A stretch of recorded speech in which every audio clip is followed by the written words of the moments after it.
ನಮಸ್ಕಾರ. ಇವತ್ತಿನ ನಮ್ಮ ಚರ್ಚೆಗೆ ಸ್ವಾಗತ. ನಮ್ಮ ಮುಂದಿರೋದು ಬೈಬಲ್ನ ಒಂದು ಸಣ್ಣ ಭಾಗ, ಆದರೆ ಅದರೊಳಗೆ ಒಂದು ದೊಡ್ಡ ಜಗತ್ತೇ ಅಡಗಿದೆ ಅಂತ ಹೇಳಬಹುದು. ಹೌದು, ಖಂಡಿತ. ಕೇವಲ 6 ವಾಕ್ಯಗಳು. ಆದ್ರೆ ಆ 6 ವಾಕ್ಯಗಳು, ಆ ಒಂದು ಘಟನೆ ಇತಿಹಾಸದ ದಿಕ್ಕನ್ನೇ ಬದಲಾಯಿಸಿತು. ಕರೆಕ್ಟ್. ಯೋಹಾನನ ಸುವಾರ್ತೆಯ ಮೊದಲನೇ ಅಧ್ಯಾಯ ಇದು. ಒಂದು ಕ್ಷಣ ಆ ದೃಶ್ಯವನ್ನ ಕಲ್ಪನೆ ಮಾಡ್ಕೊಳ್ಳೋಣ. ಜಾರ್ಡನ್ ನದಿಯ ದಡ, ಧೂಳು, ಬಿಸಿಲು, 100 ಜನ ಸೇರಿದ್ದಾರೆ.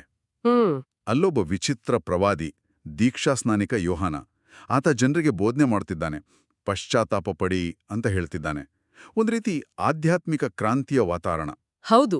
ಆಗ ಇದ್ದಕ್ಕಿದ್ದಂತೆ ಜನರ ಗುಂಪಿನಿಂದ ಒಬ್ಬ ವ್ಯಕ್ತಿ ನದಿಯ ಕಡೆಗೆ ನಡೆದು ಬರ್ತಾನೆ. ಯೋಹಾನಾತನನ್ನು ನೋಡಿದ ತಕ್ಷಣ ತನ್ನ ಮಾತು ನಿಲ್ಲಿಸ್ತಾನೆ.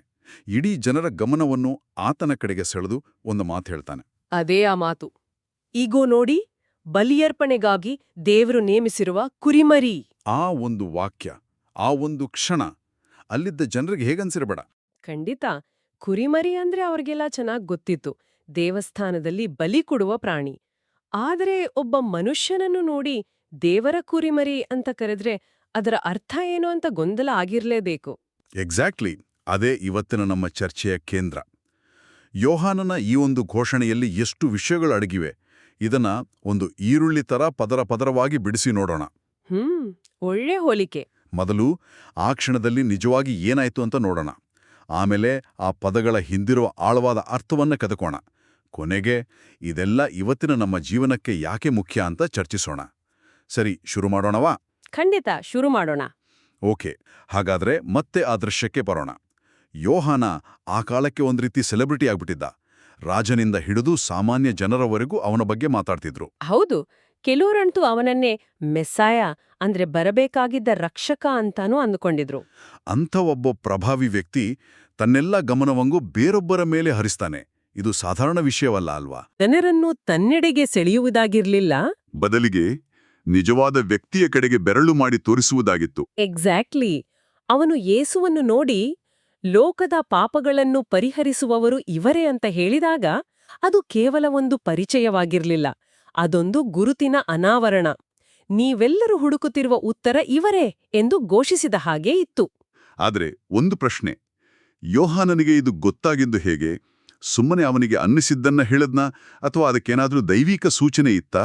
ಅದ್ಭುತವಾದ ಪ್ರಶ್ನೆ. ಅದೇ ಇಲ್ಲಿರುವ ಮುಖ್ಯವಾದ ತಿರುವು. ಯೋಹಾನನೇ ಮುಂದೆ ಹೇಳ್ತಾನೆ, ನನಗೂ ಇವರು ಯಾರೆಂದು ತಿಳಿದಿರ್ಲಿಲ್ಲ, ಆದ್ರೆ ದೇವ್ರು ನನಗೆ ಒಂದು ಸೂಚನೆಯನ್ನು ಕೊಟ್ಟಿದ್ದನು ಅಂತ. ಓ, ಒಂದು ಸೂಚನೆ? ಹೌದು. ಆ ಸೂಚನೆ ಏನೆಂದರೆ, ಯಾವ ವ್ಯಕ್ತಿಯ ಮೇಲೆ ಪವಿತ್ರಾತ್ಮ ಇಳಿದು ಬಂದು ನೆಲೆಸುವುದನ್ನು ನೀನು ನೋಡುವಿಯೋ ಆತನೇ ಪವಿತ್ರಾತ್ಮನಿಂದ ದೀಕ್ಷಾಸ್ನಾನ ಕೊಡುವಾತ. ವಾವ್! ಅಂದ್ರೆ ಯೇಸು ಬರುವ ಮೊದಲೇ ದೇವರಿಂದ ಯೋಹಾನನಿಗೆ ಒಂದು ರೀತಿಯ ಸೀಕ್ರೆಟ್ ಕೋಡ್ ಸಿಕ್ಕಿತ್ತು. ನಿಖರವಾಗಿ. ಮತ್ತು ಯೇಸುವಿಗೆ ದೀಕ್ಷಾಸ್ನಾನ ನೀಡುವಾಗ ಯೋಹಾನನು ಆ ಘಟನೆ ನಡೆಯುವುದನ್ನು ಕಣ್ಣಾರೆ ಕಂಡನು. ಅವನೇ ಹೇಳ್ತಾನೆ, ಪಾರಿವಾಳದ ರೂಪದಲ್ಲಿ ಪವಿತ್ರಾತ್ಮ ಸ್ವರ್ಗದಿಂದ ಇಳಿದು ಬಂದು ಅವರ ಮೇಲೆ ನೆಲೆಸುವುದನ್ನು ನಾನು ನೋಡಿದೆನು. ಅಂದ್ರೆ ಅವನ ಸಾಕ್ಷ್ಯ ಅವನ ಸ್ವಂತ ಅಭಿಪ್ರಾಯ ಆಗಿರಲಿಲ್ಲ. ಖಂಡಿತ ಅಲ್ಲ. ಅದು ದೈವಿಕವಾಗಿ ದೃಢೀಕರಿಸಲ್ಪಟ್ಟ ಸತ್ಯವಾಗಿತ್ತು. ಅವನು ಒಂದು ರೀತಿ, ನೋಡಿ, ನಾನು ಕೇವಲ ಒಬ್ಬ ಪೋಸ್ಟ್ಮ್ಯಾನ್, ಈ ಸಂದೇಶ ದೇವರದ್ದು, ನಾನು ಕೇವಲ ತಲುಪಿಸುತ್ತಿದ್ದೇನೆ ಅಂತ ಹೇಳಿದ ಹಾಗೆ. ಇದು ಆ ಘಟನೆಗೆ ಇನ್ನಷ್ಟು ತೂಕವನ್ನು ಕೊಡುತ್ತೆ. ಸ್ವರ್ಗವೇ ಅದಕ್ಕೆ ಸಾಕ್ಷಿ ಹೇಳಿದ ಹಾಗೆ.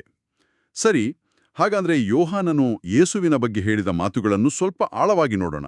ಮೊದಲನೇದಾಗಿ ಆ ವಿಚಿತ್ರ ಬಿರುದು, ದೇವರ ಕುರಿಮರಿ. ನಮಗೆ ಕುರಿ ಅಂದ್ರೆ ಒಂದು ಸಾಧು ಪ್ರಾಣಿ ಅಷ್ಟೇ. ಆದ್ರೆ ಆ ಕಾಲದ ಯಹೂದಿಗಳಿಗೆ ಈ ಪದ ಕೇಳಿದ ತಕ್ಷಣ ಅವರ ಮನಸ್ಸಲ್ಲಿ ಏನು ಬಂದಿರ್ಬೋದು? ಅವರ ಮನಸ್ಸಿಗೆ ಕೇವಲ ಒಂದು ಚಿತ್ರ ಅಲ್ಲ, ಇಡೀ ಇತಿಹಾಸದ ಒಂದು ಸರಣಿಯೇ ಬಂದಿರುತ್ತೆ. ಮೊದಲನೇದಾಗಿ ಅವರಿಗೆ ನೆನಪಾಗುವುದು ಪಾಸೋವರ್ ಹಬ್ಬ. ಪಾಸೋವರ್? ಹೌದು. ಅಂದ್ರೆ ಅವರ ಪೂರ್ವಜರು ಈಜಿಪ್ಟ್ನಲ್ಲಿ ಗುಲಾಮರಾಗಿದ್ದಾಗ ದೇವರು ಅವರನ್ನು ಬಿಡಿಸಲು ಕಳುಹಿಸಿದ ಕೊನೆಯ ವಿಪತ್ತು. ಆ ರಾತ್ರಿ ಪ್ರತಿಯೊಬ್ಬ ಇಸ್ರಾಯೇಲಿಯನು ಒಂದು ನಿಷ್ಕಳಂಕ ಕುರಿಮರಿಯೆಂದು ಕೊಂದು ಅದರ ರಕ್ತವನ್ನು ತಮ್ಮ ಮನೆಯ ದ್ವಾರಕ್ಕೆ ಹಚ್ಚಬೇಕಿತ್ತು. ಓಕೆ.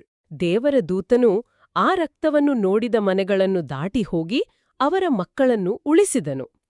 ಹೀಗೆ ಕುರಿಮರಿಯ ರಕ್ತವು ಅವರಿಗೆ ಬಿಡುಗಡೆಯ ಮತ್ತು ರಕ್ಷಣೆಯ ಸಂಕೇತವಾಗಿತ್ತು. ಓ ಅಂದ್ರೆ ಯೋಹಾನನು ಯೇಸುವನ್ನು ಆ ಪಾಸೋವರ್ ಕುರಿಮರಿಗೆ ಹೋಲಿಸುತ್ತಿದ್ದ, ಯೇಸುವಿನ ಮೂಲಕ ಪಾಪದ ಗುಲಾಮಗಿರಿಯಿಂದ ಬಿಡುಗಡೆ ಸಿಗುತ್ತೆ ಅಂತ ಸೂಚಿಸ್ತಿದ್ದನಾ? ಹೌದು. ಆದ್ರೆ ಅಷ್ಟೇ ಅಲ್ಲ. ಅವರಿಗೆ ಇನ್ನೊಂದು ಚಿತ್ರಣವೂ ನೆನಪಿಗೆ ಬರುತ್ತಿತ್ತು. ಅದು ಯಶಾಯ ಪ್ರವಾದಿಯ ಗ್ರಂಥದಲ್ಲಿ ಬರುವ ಕಷ್ಟಪಡುವ ಸೇವಕನ ಚಿತ್ರ. ಕಷ್ಟಪಡುವ ಸೇವಕ. ಹೌದು. ಅಲ್ಲಿ ಹೀಗೆ ಹೇಳಲಾಗಿದೆ. ಅವನು ವಧ್ಯಸ್ಥಾನಕ್ಕೆ ಒಯ್ಯಲ್ಪಡುವ ಕುರಿಯ ಹಾಗಿದ್ದನು. ತುಪ್ಪಳ ಕತ್ತರಿಸುವವರ ಮುಂದೆ ಕುರಿಯು ಸುಮ್ಮನಿರುವಂತೆ ಅವನು ಮೌನವಾಗಿದ್ದನು.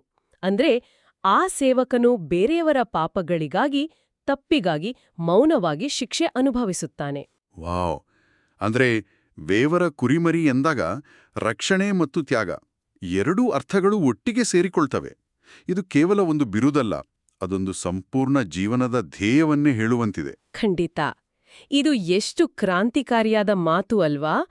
ಯೋಹಾನನು ಕೇವಲ ಒಂದು ಕುರಿ ಅಂತ ಹೇಳ್ತಿಲ್ಲ, ದೇವರ ಕುರಿಮರಿ ಅಂತಿದ್ದಾನೆ. ಅಂದರೆ ಇದೇ ಕೊನೆಯ ಬಲಿ, ಇದು ದೇವರಿಂದಲೇ ಬಂದ ಅಂತಿಮ ಪರಿಹಾರ ಅಂತ ಘೋಷಿಸಿದ ಹಾದೆ. ಆ ಕ್ಷಣದಲ್ಲಿ ಅವನು ಯೇಸುವಿನ ಇಡೀ ಜೀವನದ ಸಾರಾಂಶವನ್ನು ಒಂದೇ ಪದಗುಚ್ಛದಲ್ಲಿ ಹಿಡಿದಿಟ್ಟ. ಯೋಹಾನನ ಇನ್ನೊಂದು ಮಾತು ನನ್ನ ಗಮನ ಸೆಳೆಯಿತು. ನನ್ನ ಬಳಿಕ ಬಂದವರಾದರೂ ನನಗಿಂತಲೂ ಮೊದಲೇ ಇದ್ದವರು. ಇದು ಕೇಳೋಕೆ ಸ್ವಲ್ಪ ಗೊಂದಲ ಅನ್ನಿಸ್ಬೋದು. ನನ್ನ ನಂತರ ಬಂದವನು ನನಗಿಂತ ಮೊದಲು ಹೇಗಿರ್ಲು ಸಾಧ್ಯ? ಇದನ್ನ ಸ್ವಲ್ಪ ಬಿಡಿಸಿ ಹೇಳ್ತೀರಾ? ಇದು ಟೈಮ್ ಟ್ರಾವೆಲ್ ಅಲ್ಲ, ಆದ್ರೆ ಅದಕ್ಕಿಂತಲೂ ಆಳವಾದ ಪರಿಕಲ್ಪನೆ. ಯೋಹಾನ ಇಲ್ಲಿ ಭೌತಿಕ ಜನ್ಮದ ಬಗ್ಗೆ ಮಾತನಾಡ್ತಿಲ್ಲ. ಅವನು ಯೇಸುವಿನ ದೈವಿಕ ಅಸ್ತಿತ್ವದ ಬಗ್ಗೆ ಮಾತನಾಡ್ತಿದ್ದಾನೆ. ದೈವಿಕ ಅಸ್ತಿತ್ವ? ಹೌದು. ಅವನು ಹೇಳುತ್ತಿರುವುದೇನೆಂದರೆ, ಕಾಲಾನುಕ್ರಮದಲ್ಲಿ ಈ ಭೂಮಿಯ ಮೇಲೆ ಅವನು ನನ್ನ ನಂತರ ಬಂದಿರಬಹುದು, ಆದರೆ ಅಸ್ತಿತ್ವದಲ್ಲಿ ಅವನು ನನ್ನಗಿಂತ, ಅಬ್ರಹಾಮಿಗಿಂತ, ಬಹುಶಃ ಈ ಜಗತ್ತು ಸೃಷ್ಟಿಯಾಗೋದಕ್ಕಿಂತಲೂ ಮೊದಲೇ ಇದ್ದವನು. ಅಂದ್ರೆ ಯೇಸು ಕೇವಲ ಒಬ್ಬ ಮಹಾನ್ ಮಾನವನಲ್ಲ, ಆದ ಕಾಲವನ್ನು ಮೀರಿದವನು, ನಿತ್ಯನಾದವನು ಅಂತ ಯೋಹಾನ ಹೇಳುತ್ತಿದ್ದಾನೆ. ಹೌದು. ಧರ್ಮಶಾಸ್ತ್ರದಲ್ಲಿ ಇದನ್ನ ಪ್ರೀ ಎಕ್ಸಿಸ್ಟೆನ್ಸ್ ಅಥವಾ ನಿತ್ಯತ್ವ ಅಂತ ಕರೆಯುತ್ತಾರೆ. ಯೋಹಾನನ ಸುವಾರ್ತೆಯ ಮೊದಲನೇ ವಾಕ್ಯವೇ ಆದಿಯಲ್ಲಿ ವಾಕ್ಯವಿತ್ತು ಅಂತ ಶುರುವಾಗತ್ತೆ ಅಲ್ವಾ? ಯೋಹಾನನು ಆ ವಾಕ್ಯವೇ ಯೇಸು ಎಂದು ಇಲ್ಲಿ ಗುರುತಿಸುತ್ತಿದ್ದಾನೆ. ಸರಿ ಸರಿ. ಯೋಹಾನ ಆ ಕಾಲದ ಅತ್ಯಂತ ಗೌರವಾನ್ವಿತ ವ್ಯಕ್ತಿ. ಆದರೂ ಅವನು ಹೇಳುತ್ತಿದ್ದಾನೆ, ನಾನು ಅವನ ಪಾದರಕ್ಷೆಯ ಬಾರನ್ನು ಬಿಚ್ಚುವುದಕ್ಕೂ ಯೋಗ್ಯನಲ್ಲ ಅಂತ. ಆ ಮೂಲಕ ತನ್ನ ಮತ್ತು ಅವನ ನಡುವಿನ ವ್ಯತ್ಯಾಸವನ್ನು ಸ್ಪಷ್ಟಪಡಿಸುತ್ತಿದ್ದಾನೆ. ಹೌದು, ಅಜಗಜಾಂತರ ವ್ಯತ್ಯಾಸವಿದೆ ಅಂತ. ಸೋ ಯೇಸುವಿನ ಗುರುತು, ಸ್ವರ್ಗದಿಂದ ದೃಢೀಕರಣ ಮತ್ತು ಆತನ ಶ್ರೇಷ್ಠತೆ, ಈ ಮೂರು ಅಂಶಗಳನ್ನು ಯೋಹಾನ ಸ್ಥಾಪಿಸ್ತಾನೆ. ಈಗ ನೀವು ಹೇಳಿದ ಆ ಪಾರಿವಾಳದ ಘಟನೆಗೆ ಬರೋಣ. ಪವಿತ್ರಾತ್ಮ ಯೇಸುವಿನ ಮೇಲೆ ಬಂದು ನೆಲೆಸಿತು ಅಂತ ಹೇಳಲಾಗಿದೆ. ಆ ನೆಲೆಸಿತು ಅಂದ್ರೆ ರಿಮೇಂಡ್ ಅನ್ನೋ ಪದಕ್ಕೆ ಏನಾದ್ರೂ ವಿಶೇಷ ಅರ್ಥವಿದೆಯಾ? ಖಂಡಿತ. ಅದೊಂದು ಬಹಳ ಮುಖ್ಯವಾದ ವ್ಯತ್ಯಾಸ. ಹಳೆಯ ಒಡಂಬಡಿಕೆಯಲ್ಲಿ ನಾವು ನೋಡ್ತೇವೆ, ದೇವರ ಆತ್ಮವು ರಾಜರ ಮೇಲೆ, ಪ್ರವಾದಿಗಳ ಮೇಲೆ ಒಂದು ನಿರ್ದಿಷ್ಟ ಕೆಲಸಕ್ಕಾಗಿ ಬರುತ್ತಿತ್ತು. ಓಕೆ. ಉದಾಹರಣೆಗೆ, ಸಂಸೋನನಿಗೆ ದೈತ್ಯ ಬಲ ಕೊಡುವುದಕ್ಕಾಗಿ ಅಥವಾ ಸೌಲನಿಗೆ ರಾಜನಾಗಿ ಅಭಿಷೇಕ ಮಾಡುವುದಕ್ಕಾಗಿ. ಆದರೆ ಆ ಕೆಲ್ಸ ಮುಗಿದ ಮೇಲೆ ಆ ಆತ್ಮದ ಪ್ರಭಾವ ಹೊರಟೋಗುತ್ತಿತ್ತು. ಅಂದ್ರೆ ಒಂದ್ ರೀತಿ ಟೆಂಪ್ರರಿ ಪವರ್ ಅಪ್ ತರ. ಎಕ್ಸಾಕ್ಟ್ಲಿ. ಆದ್ರೆ ಯೇಸುವಿನ ವಿಷಯದಲ್ಲಿ ಪವಿತ್ರಾತ್ಮವು ಬಂದು ಹೋಗ್ಲಿಲ್ಲ, ಅದು ನೆಲೆಸಿತು. ಅಂದರೆ ಶಾಶ್ವತವಾಗಿ ನೆಲೆ ನಿಂತಿತ್ತು. ಇದು ಮೊಬೈಲ್ಗೆ ತಾತ್ಕಾಲಿಕವಾಗಿ ಸಿಗ್ನಲ್ ಬಂದು ಹೋದ ಹಾಗಲ್ಲ. ಇದು ಪರ್ಮನೆಂಟ್ ಕನೆಕ್ಷನ್ ಇದ್ದ ಹಾಗೆ. ಹೌದು. ದೇವರ ಆತ್ಮವು ಯೇಸುವಿನೊಂದಿಗೆ ಶಾಶ್ವತವಾಗಿ ಒಂದಾಗಿತ್ತು. ಆತ ಕೇವಲ ದೇವರಿಂದ ಪ್ರೇರಿತನಾದವನಲ್ಲ, ಬದಲಿಗೆ ದೈವತ್ವವನ್ನೇ ತನ್ನಲ್ಲಿ ಹೊಂದಿದ್ದವನು ಎಂಬುದರ ಸಂಕೇತವಿದು. ಓಕೆ, ಒಂದ್ ನಿಮಿಷ. ಇಲ್ಲೊಂದು ಗೊಂದಲ ಆಗ್ಬೋದು. ಯೋಹಾನ ನೀರಿನಿಂದ ದೀಕ್ಷೆ ಕೊಡ್ತಿದ್ದ, ಯೇಸು ಪವಿತ್ರಾತ್ಮದಿಂದ ಕೊಡ್ತಾರೆ ಅಂತ ಹೇಳ್ತಾನೆ. ಹಾಗಾದ್ರೆ ಯೋಹಾನನ ದೀಕ್ಷೆಗೆ ಬೆಲೆನೇ ಇರಲಿಲ್ವಾ? ಯಾಕೆ ಜನ ಅಷ್ಟೊಂದು ಸಂಖ್ಯೆಯಲ್ಲಿ ಅವನತ್ರ ಬರ್ತಿದ್ರು? ಒಳ್ಳೆ ಪ್ರಶ್ನೆ.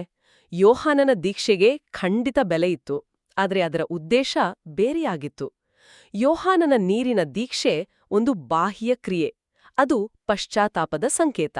ಓ, ಒಂದು ಸಿಂಬಲ್. ಹೌದು. ನಾನು ನನ್ನ ತಪ್ಪುಗಳನ್ನು ಒಪ್ಪಿಕೊಳ್ತೇನೆ, ನನ್ನ ಜೀವನವನ್ನು ಬದಲಾಯಿಸಿಕೊಳ್ಳಲು ಸಿದ್ಧನಿದ್ದೇನೆ ಎಂದು ಜಗತ್ತಿಗೆ ಸಾರುವ ಒಂದು ವಿಧಾನ.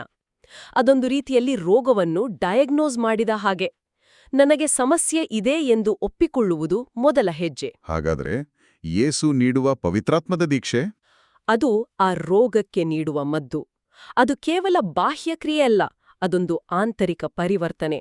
ಅದು ವ್ಯಕ್ತಿಯ ಹೃದಯವನ್ನೇ ಬದಲಾಯಿಸುವ, ಅವನಿಗೆ ಹೊಸ ಚೈತನ್ಯ ನೀಡುವ ಶಕ್ತಿ. ಅಂದ್ರೆ ಯೋಹಾನನು ದಾರಿ ತೋರಿಸ್ತಿದ್ದ, ಯೇಸು ಆ ದಾರಿಯಲ್ಲಿ ನಡೆಯುವ ಶಕ್ತಿಯನ್ನ ಕೊಡ್ತಿದ್ದ. ಪರ್ಫೆಕ್ಟ್. ಯೋಹಾನನು ಸಮಸ್ಯೆಯನ್ನು ಗುರುತಿಸುತ್ತಿದ್ದ, ಯೇಸು ಅದಕ್ಕೆ ಪರಿಹಾರ ನೀಡುತ್ತಿದ್ದ. ಅದ್ಭುತವಾದ ವಿವರಣೆ. ಇದೆಲ್ಲ ಸುಮಾರು 2000 ವರ್ಷಗಳ ಹಿಂದಿನ ಕಥೆ. ಆದರೆ ಇವತ್ತು ಈ ಚರ್ಚೆಯನ್ನು ಕೇಳುತ್ತಿರುವ ಒಬ್ಬ ವ್ಯಕ್ತಿಗೆ ಅವರ ದೈನಂದಿನ ಜೀವನಕ್ಕೆ ಈ ಘಟನೆಯಿಂದ ತೆಗೆದುಕೊಳ್ಳಬಹುದಾದ ಪ್ರಾಯೋಗಿಕ ಪಾಠಗಳೇನು? ಖಂಡಿತ 3 ಮುಖ್ಯವಾದ ಸಂದೇಶಗಳನ್ನು ನಾವು ಇಲ್ಲಿಂದ ತೆಗೆದುಕೊಳ್ಳಬಹುದು ಅಂತ ನನಗೆ ಅನಿಸುತ್ತೆ. ಮೊದಲನೇದು ಕ್ಷಮೆಯ ಭರವಸೆ. ಯೋಹಾನನು ಯೇಸುವನ್ನು ಲೋಕದ ಪಾಪಗಳನ್ನು ಪರಿಹರಿಸುವವನು ಎಂದು ಪರಿಚಯಿಸುತ್ತಾನೆ. ಹೌದು. ಇವತ್ತಿನ ಜಗತ್ತಿನಲ್ಲಿ ನಾವು ಪಾಪ ಅನ್ನೋ ಪದವನ್ನು ಹೆಚ್ಚು ಬಳಸದೇ ಇರಬಹುದು, ಆದರೆ ಎಲ್ಲರಲ್ಲೂ ಅಪರಾಧ ಪ್ರಜ್ಞೆ, ತಪ್ಪು ಮಾಡಿದೇನೆಂಬ ನೋವು, ಗಿಲ್ಟ್ ಇವೆಲ್ಲ ಇದ್ದೇ ಇರುತ್ತೆ. ನಾನು ಸರಿಯಿಲ್ಲ ಅನ್ನೋ ಭಾವನೆ.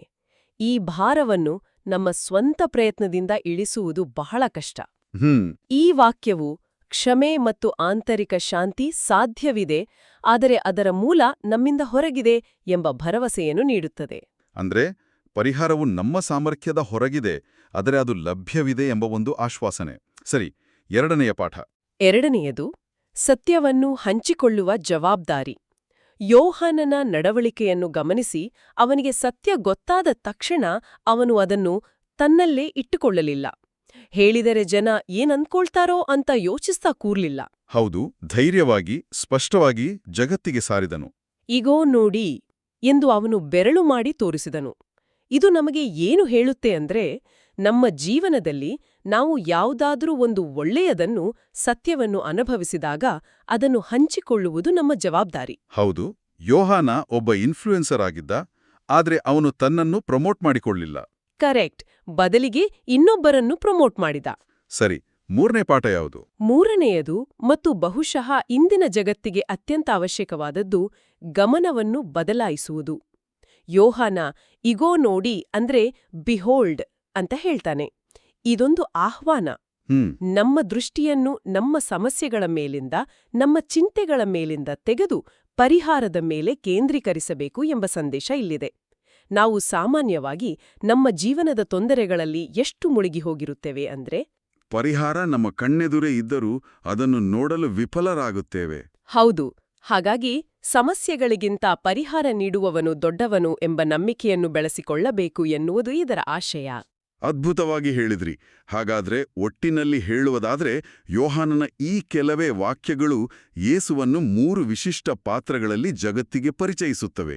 ಜಗತ್ತಿನ ಪಾಪಕ್ಕಾಗಿ ಬಲಿಯಾಗುವ ದೇವರ ಕುರಿಮರಿ, ನಮ್ಮ ಅಂತರಂಗವನ್ನು ಪರಿವರ್ತಿಸುವ ಪವಿತ್ರಾತ್ಮದ ದಾತ, ಮತ್ತು ಕಾಲವನ್ನು ಮೀರಿದ ದೇವರ ಮಗ. ಈ ಸಾಕ್ಷ್ಯ ಕ್ರೈಸ್ತ ಧರ್ಮದ ಅಡಿಪಾಯಕ್ಕೆ ಒಂದು ಗಟ್ಟಿಯಾದ ಬುನಾದಿ ಹಾಕಿತು.